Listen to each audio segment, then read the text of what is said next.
So yesterday there was an accident that happened along Harare Bintura Highway that killed 3 people. The 3 people that were killed were from the same family. Pastor Ngonedzashe Gatsi, Baba Vacho, and his brother.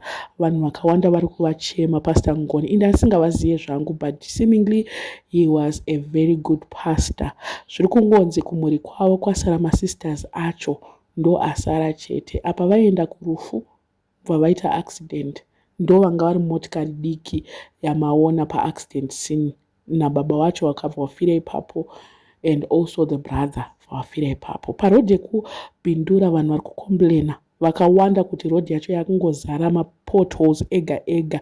Apa vanhu vachibhadhira matoll gates, vachibhadhira mataxi, but nothing is being done murodhi. Vanhuwo speed, I think speed ndo the main problem. Ukaona rodhi yakashata, what's the point of overspeeding murodhi inenge yakadai? And zviri kunzi wekombi ndiye akakanganisa, ndiye akarovana nemotikari iyo nenyaya yespeed. Nyaya yekuda kuovertaka chaiyo ndo yakakonzeresa kuti tizosvika patiri nhasi. Apa polisiwo inenge iri kusaidi ichikolekta mari, haimboudze vanhu nenyaya yespeed. Chavanongoziva chete ndechekungoti takubata bhadhira mari.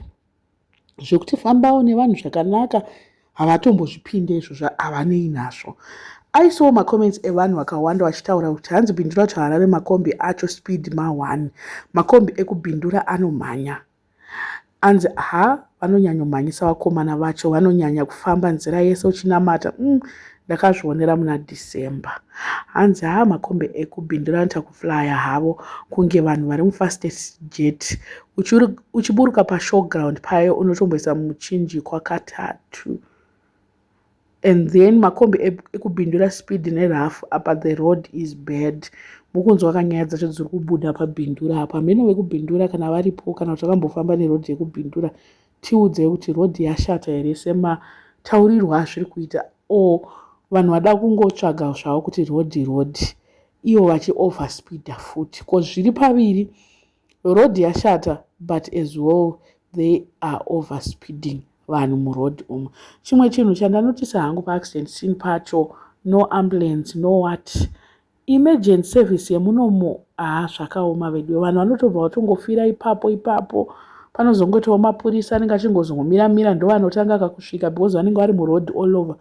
But kuti emergency service, maambulance wo machii havasvike in time, and zvinongo zvakungonzi mhenu ipapo vanenge vatofava kuti paonekwewo kuti pane vakuvara vacho zvakamira sei, because pane vakakuvara vanga vari mukombi. Zvinhu zvacho zvinotozongodhilewa zvese kusvika vanhu vese vafa ipapo. I don't know what you guys think. Let me know in the comment section what are your thoughts. So subscribe, please make sure that you're subscribed, and see you in my next video.